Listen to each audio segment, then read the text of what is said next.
Republicans are governing in hands of our democracy. Yan. Williamsburg. You didn't see me.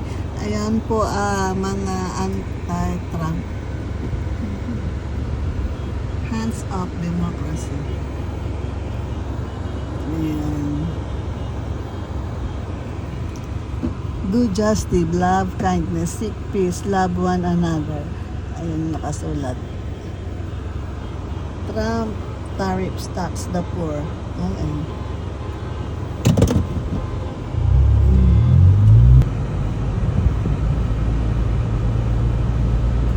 Good afternoon, Williamsburg. Ito ang sumalubong sa akin. Hindi po ako sa mga political. I'm just showing you po what's going on right now. Ayun po sa kabila meron project.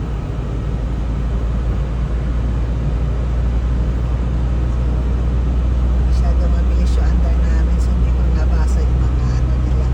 But yun po ngayon ang nangyari po sa may Montecielo. Malapit lang po sa bahay namin.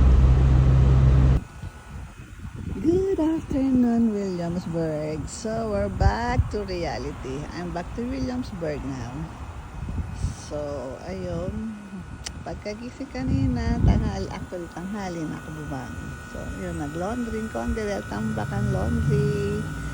So, ngayon, ngayon lang ko lumabas. So, napakainit na pala dito.